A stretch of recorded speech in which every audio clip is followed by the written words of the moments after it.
Hello and welcome back to the channel. Today we're playing mini-house chess, where the board is only 6x6 and captured pieces can be placed back onto the board. My goal is to see if I can work my way up to this leaderboard, the very lowest of which is rated 2175, so we've got a ways to go, but this is one of the more fun variants to play. Top all time, by the way, is 2500 at the moment. Let's get started with game number 1. Okay, I'm currently waiting to get paired, and it's worth noting that I don't actually know what my mini-house rating is.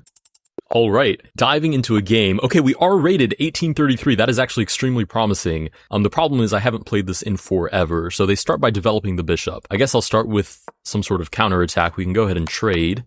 And I'm assuming this is meta because they're already threatening mate. We'll go ahead and, I guess, just drop a rook. Purely a defensive move, which is maybe not the best start. Something I'd like to start doing with these variants, like, if you guys saw yesterday's Tiny House episode, you'll know that it was a total bloodfest, or rather bloodbath. I need to start using these idioms correctly. Is that even an idiom? I'm not sure. But my point is, I need to start studying this sort of like real chess. I've made enough variant videos that at this point I should start considering myself a little bit less of an explorer and more of an actual player. So I should probably start looking at, the leaderboards precisely and see what openings these players are starting with. It would give me a little more sense of direction and probably a better baseline. So I think the opponent is trying to reinforce this idea, but for the time being, it seems they're just running down their clock. I will say, I think I have a better chance of getting on the leaderboard here, even though the rating gap is bigger than it is in Tiny House. These are all normal pieces, which is not to say that Tiny House is not fun for its strange and glamorous pieces, but this is a little bit more in my realm. Okay, the rook is placed, I guess looking for check and then to take the bishop. So we'll get out of that by delivering precisely check. Oh, they take and now they can place with the pin. I guess I should take like this? Oh, bishops are so much stronger than knights in this. I totally forgot about that. I'm going to take with my pawn, but they can just place the bishop now and win the rook.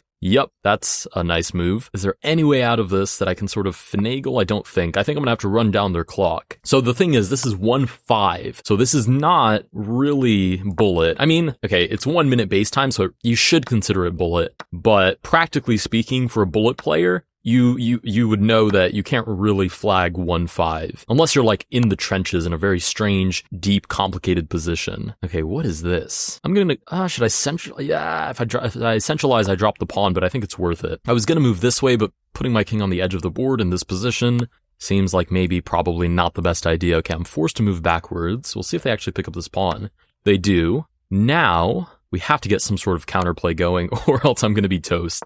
So we'll play check. Let's do this check to follow. We can take, oh, knight there is going to fork my entire position, literally my entire position, but they don't see it. Holy smokes. This is what I mean. I'm kind of rusty, but I get the chance to move out of the way. There might be some sneaky bishop ideas now to follow. Oh, that also forks me. Yeah, I'm super rusty. We'll move towards the center. What's the over-under on me winning? Let's not do the math. We'll play check. King moves back to b1, and I'm toast. Oh, they block with the knight. I'm still toast, but it feels a little bit better. Oh, because they're looking to place the rook here and then fork my entire position again. How rude of the opponent. We'll take and see if we can't play for some tricks. Best thing I can do for myself now is keep the pieces rotating on the position. Okay, we'll move out of the way. We now have a knight defending a rook, which is actually a great place to be. Ooh, check. I move out of the way. Oh, what's the idea here and then mate? Okay, they don't see that either. But they see something just as good, which is rook to f8 anyways. Nice. Okay, they do deliver mate and to chop off 21 points of rating. Okay, I'm going to do something a little bit different. Here's what we're going to do. I'm going to go to the leaderboard right now. I've only played one game and already crashing out. No, I'm not crashing out. I'm taking a step back. And here's what I'm going to do. The top player, I don't know how to pronounce their name, but I can look at it and recognize it. M-A-U-M and then Yada with an H. Okay, we're going to look them up. So M-A-U-M and then Yada with an H. That's the best way that I can think of it. And we want them in mini-house. Wait, is mini-house not listed here? Wait a minute, what? While for most variants in the archives, you can actually sort by the variant and find games that certain players have played. So you can sort by, for example, or rather search the highest rated player and then look at their archived games. But mini-house doesn't seem to be an option. So we're diving right back into the pool. And I guess we're figuring this out the hard way. I was kind of hoping that I could look at some opening theory or at least what the top players are doing, but it doesn't seem that that's possible. So I guess we'll take this game by game. So what did we learn in the last game? Keep pressure on the opponent, and that idea of developing the bishop is actually pretty sharp to look at g8 because it kind of falls in line with the first concept of keep the pressure on the opponent because it threatens mate right away in like the first 4 or 5 moves. Okay, so we'll wait to get paired again. Okay, we get paired again, this time with a 1697, almost 1700 rated opponent who starts with the exact same opening idea. Now, I'm wondering if I should switch up my approach to some extent, and I'd imagine that is the case. So I'm just going to move forward one square. Instead of directly going for the trade, I'm going to keep it a little bit more reserved this time. So they target my rook right away. Now, how can I apply pressure to the opponent's position? I guess I can move the rook out of the way. They can't place anything yet, but we're offering this trade here. Whoa, okay, the king comes forward. Now we have this check, which I'm not even sure is concrete, but it looks really appealing there. We'll go back now. Should we offer a trade? Maybe we shouldn't. Maybe we should avoid trades for a little bit. Okay, let's go this way instead. Okay, the rook slides over. We can play check. If they take our knight, I'm totally okay with that because we get a bishop in return. And we've already learned that that's one of the better pieces, right? The king does decide to move back instead. The problem is we're not very active here, if at all, really. And they're threatening mate now on the back rank through this. 27 seconds left on the clock to decide what we're going to do about that. I guess I should just start pushing my pawn so there at least isn't as much pressure on my king and I can at least develop him. Very, very passive start to the game, but at least we're not getting bamboozled at least as harshly as we did last time. Well, I'm still a little taken aback that minihouse,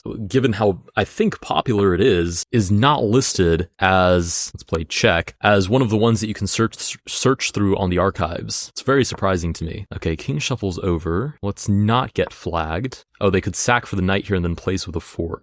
Okay, but they move the bishop out of the way instead. Here, they have 14 seconds left. They have a bishop now on the board as well. But so do I. Check. Now we take the knight. Oh, the bishop drops in here with check though, but we're taking their rook back. Oh, they're way more active than I am, though. We'll take back. As long as they can't continue to string together the attack, we should be okay. They only have another rook to place, which would just lead us to move back and then target the bishop. So we should genuinely be totally okay, not to mention we're threatening to place the knight, winning the bishop back. Okay, so we do move back, which seems scary, but I really don't think there's a follow-up here of any kind. Not to mention, somehow we're actually up on time now against the opponent. They take the pawn. If I take, they take my knight, but then I fork. Okay, I still move out of the way. Actually, I could trade, but that would get rid of the forking idea. Okay, there's a skewer now. So I'm going to place this to defend everybody. If they place with a pawn, I can always just take, so not really a big distraction. And there might even be a mating idea here soon. Okay, they do place a pawn, but I can just take that. Yeah, so something like king f7, dropping the rook.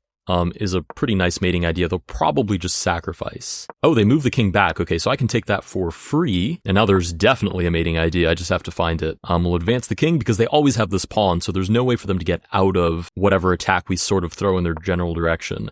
So check. King has to move back to h2. And then this should be mate. Nice. Okay, we finally win a game. We'll go ahead and line up for another game. I feel better about that. I think obviously black has a starting disadvantage, so playing defensive is kind of expected, just like in real chess. Holy smokes, 1900, hello. I also think the opponent missed a lot of really good ideas there. Okay, wait, what if I just do what the opponent did and play this? I guess it's not mate anymore because there's now an escape square, but they advance the rook. Oh, I see, and I'm sort of trapped. What if I start with the king? Is that silly? I don't know. I kind of like that idea, starting with the king so there's no mating ideas. Not too different from what the opponent did. If I block, oh, we trade, and then they place another bishop hitting the diagonal again. So I guess I have to move out of the way. They could sack and then get the skewer. Oh, they're just going for the pawn promotion. Okay, that is a super straightforward idea. Wow, and I've done nothing to stop that, have I? We'll do this to at least cover that square and then maybe bring the knight out. Oh, what? Oh my goodness, there's no way I just hung. Hold on, we need to queue up extremely quickly. I just hung a bishop into checkmate. I think I was so distracted by the fact that we're 1900. That was awful. Okay, well, comeback time. Actually, I wonder, hold on a second. What if I go into my own archive? Oh, wait, what if I do that for the other players? So obviously, my original idea was to go to their profile, but the profile they're going to take you to is literally just their chess.com profile, which I really don't care for at all. But hear me out on this. What if I look up,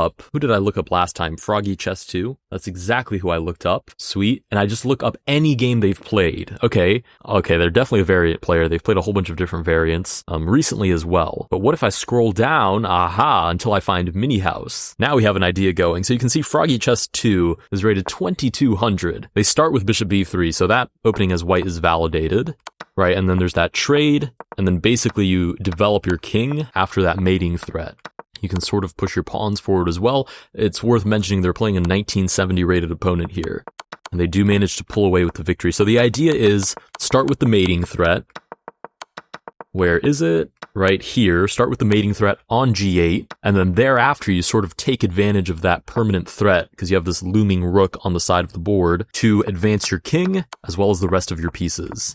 And because their king is in the corner, there's always some defense that they have to be playing, which is quite nice. Okay, so that's what they do as white, bishop b3, and then bring the king towards the center. What on earth do you play as black? I don't care how far I have to scroll. I'm going to find your mini house games as black. So you played white there. Okay, there we go. They played as black here. Let's see if they got a challenging opening, though. They got rook to b8. What do you play? Knight c6. So they weren't met with bishop to b3, which makes this game not something I don't care about at all, but I could have found knight to c6. In fact, I don't know why I called that c6. What would that be, like c4? Whatever. I think I used to play that as well.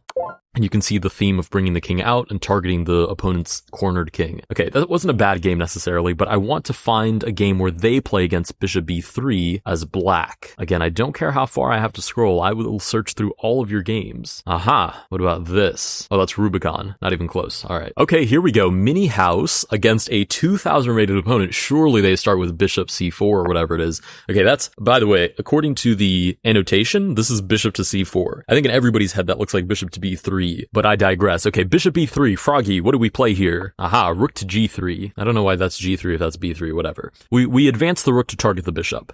Ah, it's not to target the bishop, which makes sense. It's triply defended. It's to restrict the knight from developing. I see. And then they push the pawn, trade the rooks, drop in for a fork, and then again you see that theme of developing the king, so you're not actually getting mated. Ooh, a funny little sacrifice looking for that fork.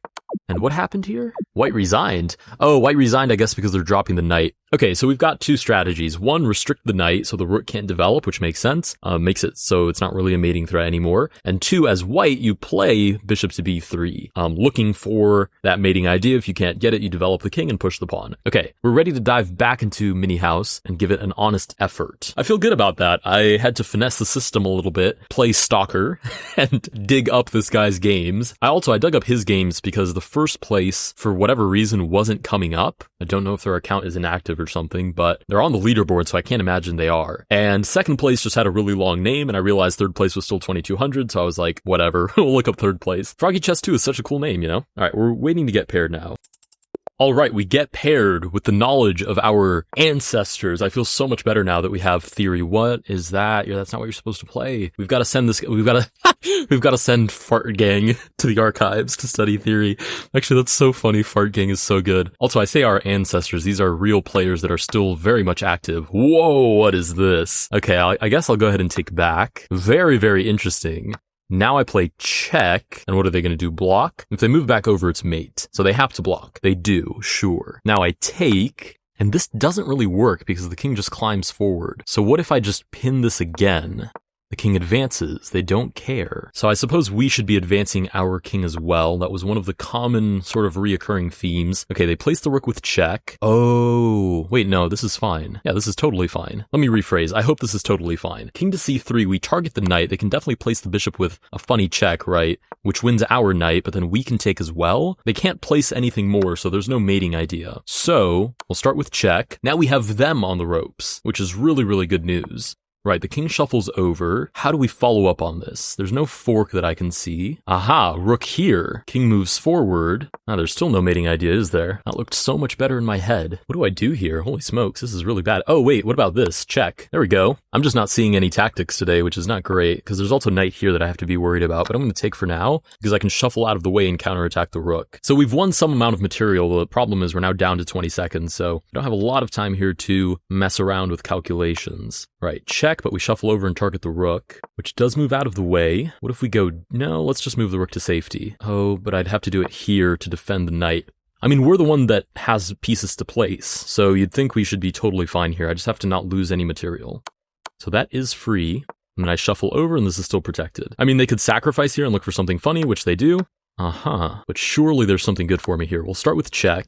Check again. I'm going to start using the pieces I already have on the board. Sorry to stutter. I'm a little bit nervous here because actually, no, I've made up the time. I have no reason to be nervous. I just know this is critical, so I have to find the precise moves in this position. Okay, no way to interpose if I check you directly next to your king, and then I should be able to place the knight either here or here, and you can never interpose a knight, so that is checkmate. Okay, cool. We're back in the swing of things. We do have the advantage now of a tiny bit of opening theory. We get paired against somebody else, a 1448. So as far as I know, you do start with a 1500 rating in every chess variant. So this person has lost a couple of games. Yeah, we do get a free bishop. Totally okay. We all have to start somewhere. The rook comes down to play, and you'd imagine check here is nice. Their best move is probably to block with the rook. If they don't, I take it for free. Okay, we take that.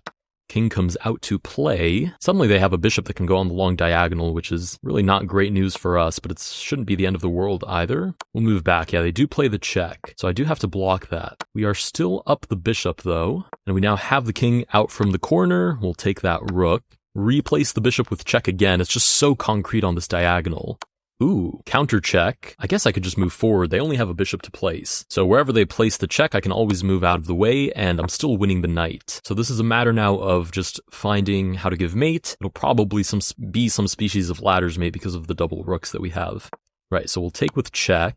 Yeah, check. And then wherever the king moves, there should be back rank. So we'll have mate right here on b8. Okay, nice. We're finally gaining some rating. By no means are we so high rated that we have something huge to celebrate. Also, we're getting paired down now, which is not ideal in terms of a rating climb at least. I mean, it'll give us some practice. We can get pushed around a little bit, but whoa, they play the top move, at least as far as our research goes. What did they play here? Rook b2? Well, the opponent also lost the game. Okay, how about we push? We'll push the pawn. That was one of the ideas, is pushing the pawn. Getting the king out was also an idea, but we got rock and rolled last time we tried that. So let's push again, and unless they find a way to stop me, I'm pushing him all the way to the end and promoting to a rook, and only bad things can happen from there. Okay, the knight advances. I will take a moment now to move the rook out of the way. I think that's sound. I don't want to lose this for absolutely no reason.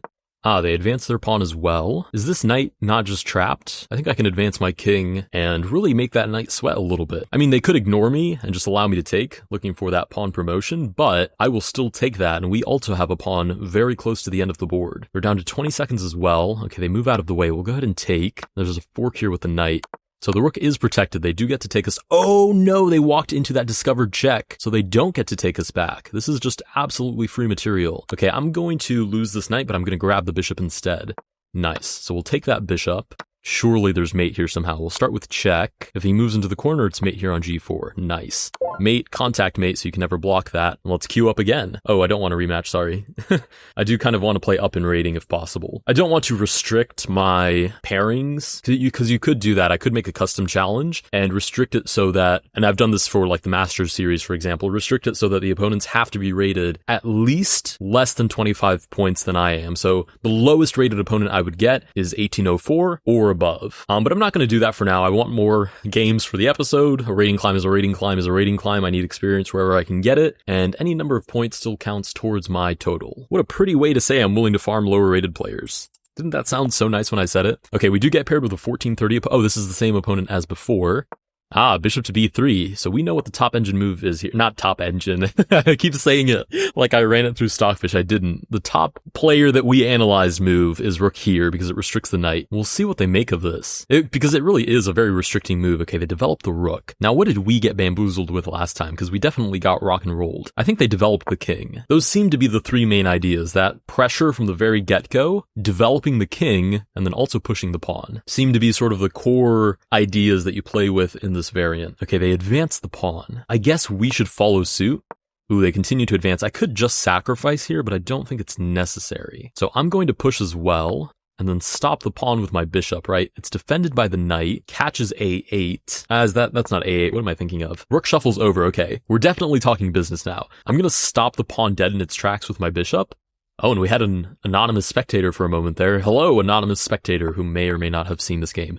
King moves forward, which means I can push my pawn because the rook doesn't see that square anymore. I will say this player has definitely gotten a taste for this variant because they're playing much better than they did the first time. Luckily, we still can promote here. We'll go ahead and promote, I guess, naturally to a rook. You could somehow make the argument that maybe bishops and rooks are almost even maybe knights, right? Because they're not as nerfed, right? The board is smaller, so they move around a little more quickly relative to the size of the board than they would in regular chess. I don't That's actually a good short idea. How much is the knight worth in minihouse? Anyway, because of forks and stuff. Anyways, we have the rook shuffling over. We'll move the rook back and play check. King moves over as well. Oh, there's something here. Is it this? Maybe, maybe not. How about check this way? I will pre-move the recapture in case they do take. They'll probably just move the king out of the way though. Yeah, they do. Check again. This is called optimally bothering the opponent. Check again? I don't think I'm actually making progress here. Oh my goodness, that is so gross. If I could play check here and guarantee they take with the bishop and not the knight, I'd have a rook mate. Is there any way I can do that? Can I do like this? Right? You could play knight to a2, right? What a nice move. Defends the knight. And then I can sack my rook. Bishop takes back, and then I have contact checkmate with support on what I would like to call a3. Bishop moves out of the way and allows the mate anyways. Not as fantastical, but still kind of a cool mate, right? We didn't actually just outright take all of their pieces, which is usually the direction that these games tend to go towards. Okay, we play bishop b3 again. See if they play this. They do. Okay, now we push. They push as well. They're going to do our same spell on us. So if I play here, bishop b7. Oh no, they don't. They allow me to promote, which means I can promote to a bishop and catch that pawn. I guess unless they play here. Oh, they promote to a rook, which means I do get to snag that right up. It's worth noting that I get a pawn. So if you capture a promoted pawn, you don't just get the piece that it promoted to, although that would be kind of cool. You just get the pawn instead. Okay, rook shuffles over. Now, little battery. Actually, there's no reason for me to give them a bishop for a knight. Okay, that was terrible. There was no reason for me to play that. Oh, they get a pawn because that bishop was a promoted bishop. I just finished explaining that and already forgot about it. Interesting how that works. Anyways, the pawn gets placed on h2, obviously looking for promotion. I don't think I'm scared of that. I think I'm more interested in setting up my own counterattack. I mean, they don't have any other pieces they can place. So if this pawn promotes, that's totally okay with me. We do grab that bishop. Okay, this is starting to smell like checkmate again. Wait, Tony, you can smell checkmate? Yes, I can from a mile away. Now, what do I do here? Check and then trade off the rooks? No, sir, there has to be something better here. Maybe there really isn't. Maybe I should just trade off the rooks. And then check with the bishop? I can smell it from a mile away. I just can't see it for the life of me. What do we do here? Maybe check with the pawn, but then I don't have eyes on this pawn anymore. We'll play with the pieces we have and see if we can sort of shuffle their king into a convenient corner for us. Check with the rook. There has to be mate. There's no way. Definitely. I just have to be able to find it. Oh, here's an idea. Check, king over, check, king takes, knight here. Let's see if they walk into that. Aha, they do. Totally trappy and not actually a forcing move, but it did work. So I'll pat myself on the back for that trappy find. It's interesting how much better this, well, again, we are getting paired down at the moment, so I'm genuinely considering restricting my pairings. Yeah, we're still getting paired down, which I'm not totally sure why. There may just not be that many high-rated players active at the moment, which is fine.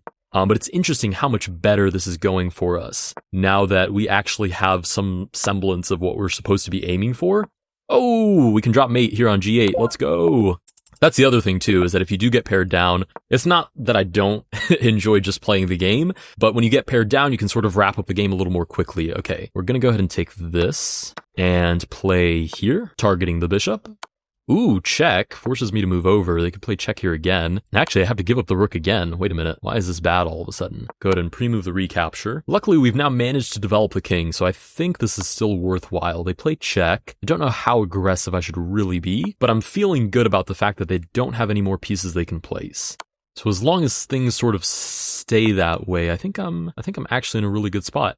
Okay, rook shuffles over. How about check? And then we sort of pseudo trap the rook. I mean, it still has ways to escape, and my intention isn't really to take it, but we do restrict it enough that it's not really going to be a concern in our position anymore. We'll develop the knight. But yeah, it's interesting how much better things go now that we've investigated how a higher rated player sort of goes about things. I'm going to move the king out of the way so I can take and then take the knight for free. Okay, that's free, unfortunately. So I think I should honestly do the same thing for tiny house. I think it would improve my ability to play this, or to play that variant anyways, significantly. So we do grab checkmate. We'll go ahead and queue up right away. Maybe that's what I should do. I should just give them like 2 or 3 minutes so that when we queue up, we don't just get auto-paired.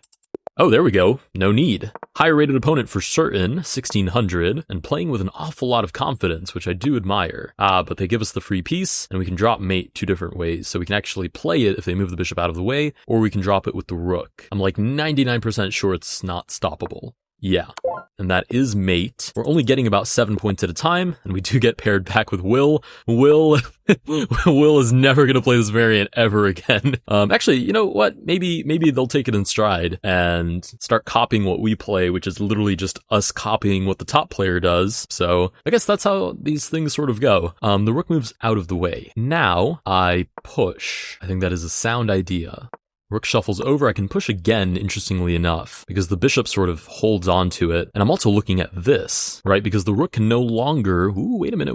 This is looking really good now. We've got a skewer on the bishop and the knight, so the rook should probably come back, but they go for the sack instead, which means we can take the rook right behind, assuming there's not even something better there. Okay, they look for the pawn promotion. I don't think that's worthwhile because we do grab a very hefty amount of material in return. Okay, now we can play check and actually snag up this pawn back here. They don't have any more pieces they can place, so as long as I don't stalemate, this should be a pretty secured victory. Right, the king goes back. We'll play check again. Oh, and that's mate. I didn't even notice that was mate. Crazy voice crack there. I'll leave it in. Actually, I had a voice crack in one of my earlier videos. It was like 4 or 5 months ago, and I totally forgot to edit it out. I think I said something like E4, and then my voice cracked, and then I stopped, and then I said E4 normally, like it didn't happen. It was like 18 minutes into the video too. Somebody commented it, and I just ended up pinning the comment because genuinely, that's so funny. All right, we wait to get paired again. I'm assuming that Will has left because we haven't gotten paired with them back to back. Okay, rocking and rolling. I think we get paired with another new player here, certainly because they have a question mark. So we will grab this rook. Oh, they're just throwing the pawn in our face, which is, you know what? You kind of have to respect it, but we do stop it with the rook here on h1. Not to mention now we can focus on placing the rook and grabbing these back rank pieces as well, if not actually just looking for mate outright. Okay, the knight comes out. I do get to take that. And we do get the resignation. I might let this go on a little bit longer, farm a little bit more rating, but in the not so far away future, I might restrict my pairings. Oh, there we go, 1570. We are suddenly, every time I say that, chess.com is like, no, don't go. And then they give us a higher rated opponent to play against. Okay, the rook comes out. I'm going to push the pawn again. This seemed to work last time pretty well, because it's like impending doom. We can trade. Is this not winning material already? I think I have check here. Either pick up the knight or I pick up the bishop. Don't think there's any way to stop all of them. Yeah, I pick up the knight. And I think if the king comes out too far, I should have some sort of weird mating idea in the middle of the board. Yeah, they decide to move the king over, which is fair. Let's develop the king. Wait, no, is that right? Let's develop the king this way? Because the thing is, they have a rook they can place, so they could place a rook. Oh, they can place a rook there and then win back the material right away. Oh, luckily they don't find the idea, so I'm going to block with this knight check. Okay, I need to be way more careful about those tactics, because that's the kind of thing that's going to knock my rating well into the ground if I start missing it against higher rated opponents. Now the question is, how do I untangle this? I don't think I can. I'm just going to push the pawn and then drop the knight and sort of make sure everybody's defended. And if they want to sacrifice... Ooh, wait a minute, that's interesting. I was going to say if they want to sacrifice the rook for 2 pieces, I'll allow that. But they move the bishop down. Check. King moves down as well. Wow, there genuinely isn't a tactic here, which is very surprising. At least not one that I'm seeing. Wow, I think I really just messed this up. The king is just way too far into the position. Okay, let's do this to hold on to everybody. And they still have the same trade offer where they can trade off the... Oh my goodness, they drop a fork on the board. Very nicely found by the opponent. Yeah, so we're certainly going to be down some amount of material by the end of this. Unless they like place a check and allow me to get out of it. Okay, they place the rook targeting this knight. So now I have this counter check, grabbing that rook, I think for free. I think the king has to move away to one of these 2 squares. Oh, and there's checkmate here as well, which is insane. Okay, we managed to finagle our way out of that game. Very, very ugly way that played out, but that's what happens when you get a little too comfortable and start making moves without actually calculating anything. So we can play with those broad strokes ideas. Certainly, it's what's gotten us this far, but at the end of the day, there's only a couple of pieces on the board. Losing any amount of material, even just losing the initiative, can be enough to do you in. So we'll be more careful this time. So we know this is the top engine. I keep saying that, not the top engine move. The top investigated move. How's that? King comes out to play. We'll go ahead and push the pawn. King comes out even further. This check looks interesting, but I don't think it does anything. So I'm going to push the pawn again. The rook comes out to stop the pawn from advancing, but now I have check, right? And I pick up the rook for free. Right, so now we're seeing the value of sort of just keeping the pressure on your opponent, even if you're not totally sure what you're going to make of it.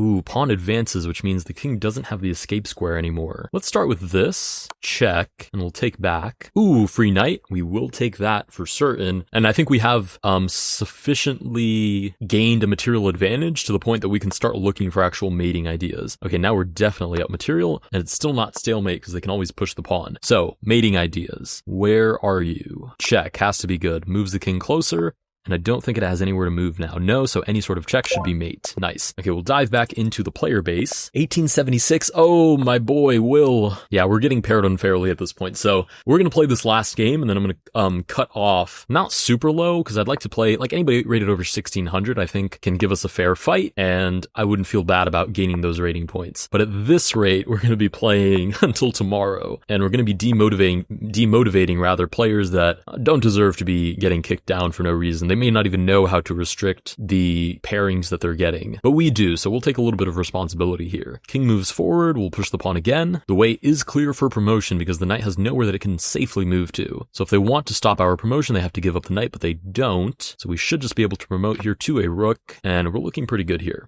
Yeah, the king comes forward. Let's go ahead and give a check. Wait a minute. Okay, I'm getting cocky again for no reason. Because the king could come forward and dethrone the knight, then the bishop goes, and I have to be careful there. So I'm going to advance my own king instead, and I've walked into this, but I can take with the bishop and then we're still defended. Okay, with any luck, the opponent sort of panics and plays something like too aggressive like this, and then we pick up some free material.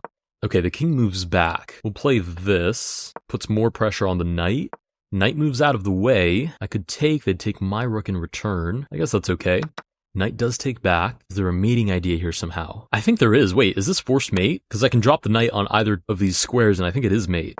Oh, they dropped the rook. Wait, I think it's still... No, it's not mate anymore, because if I drop the knight, they just take this way. Okay, we'll trade off instead. Well played by the opponent. They found an out. Oh, no, they didn't. They just kind of walked into it even further. Okay, cool. So it is forced mate. All right, instead of just diving back into the pool of players, which generally I wouldn't have a problem with, I'm going to restrict it so the opponent has to be at least 200 points less than I am. So it would put them about 1650 or so, and dive into that. I don't care if I have to wait a little bit longer. I know that I will, but I would just prefer to play against higher rated players at this point in the game. Okay, we get paired. There we go. Finally, we get to rock and roll with a 1795 rated opponent. Certainly a longer wait than before, but certainly worth it as well. So far, we're still, air quotes, in theory. They take, we'll go ahead and take back. And we're threatening mate here on G8. Now I just need them to play something silly. Funny enough, their username is also Bughouse Terminator. So a variant enthusiast of some kind, or perhaps just a Bughouse hater, or a Bughouse pro. Okay, the rook is dropped, giving us the exchange. What? Wait, can't I just take?